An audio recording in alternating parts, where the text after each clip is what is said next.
One of the less sexier trades, they say, is bricklaying, although I find it quite a noble profession, and to have a look at some of the great brickwork that's been done around, you can see, old churches and that. Could you name a great bricklayer?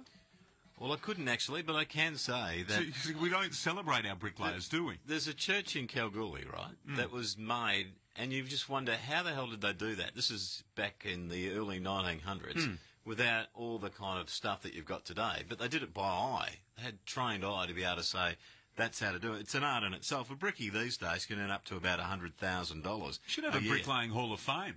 We should. Yeah, no, because maybe there is one. Most professions, you go, tell me a top architect, and somebody will say, yeah, such and such. Tell me but bricklayers, nobody knows. Sexy trades include carpentry, plumbing and electrical, but unfortunately it seems that bricklaying is not one of those. And they're really struggling to get apprentices to stick at the art of bricklaying.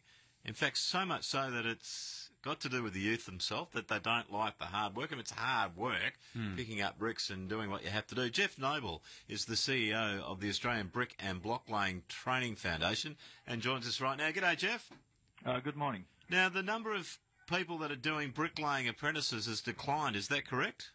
Oh, yes, it's well down. Nationally, it was around 3,000. It's closer to 2 now. Is that because no one wants to take apprentices on, or they can't find the right people to do them? We've had a lot of completions because there was a large intake in 2010-11 when the building education revolution took place.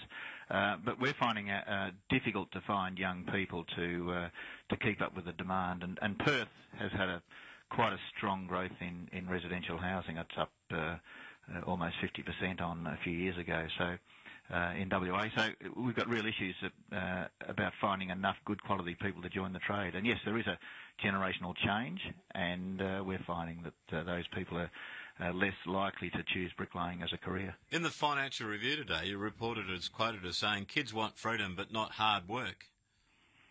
Yes, well, it comes back to this Y and Z generation. I think the parenting's different. I think the schooling is different, and I think that this generation is one we've never seen before, and they're less likely to commit to physical jobs. They can see there's a lot of money made in other pursuits, and that does affect their approach to where they want to be in life. So there is enough people that would put on an apprentice if they were keen. It's a matter of them being able to show to the brickie that they are keen. Yeah, we've got approximately 70 apprentice vacancies, mainly 70? in Perth. Really? 70. So a young person listening now who thinks, I wouldn't mind being a brickie, is that opportunity available to them? What kind of skills do they need? There's a qualification, a Certificate 3 qualification. It takes 3 years. And there's a lot of hand-eye coordination, eye health and safety, but there's a lot of maths in it as well. People might understate the smarts of a bricklayer, but they really do have their hands full with solving problems every day on a job site. So they need to be quite competent and have skills to build the houses. And in WA is unique because it's double brick construction. It doesn't happen to that degree anywhere else in the country. And Jeff, just before you go, what would a first-year apprentice bricklayer earn? First-year rates would be around 18,000, and then they'd go up by about $100 a week each through the years. Once they're qualified, I think the award rate's about 40,000, but they should be earning 60. Start running their own business there, and they're earning 100. Sure.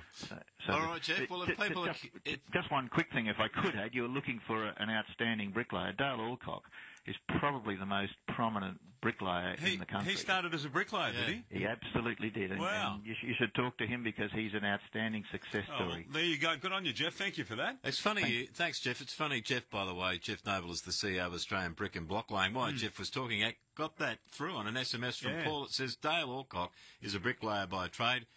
Exactly what he said. Have a chat with him. He often wishes he was just a bricklayer again. Yeah. He really lives the trade and how it became what he is today. I'm really interested. That is fascinating. I didn't know that about Dale Alcock. What a great success story. I'm really interested in that quote, though, that Jeff is quoted as having said, and didn't back away from it this morning when we spoke to him just then, that kids want freedom. One of the problems with why they're struggling to fill the apprenticeship void is, and the quote is, kids want freedom, but not the hard work. Is that right, do you reckon?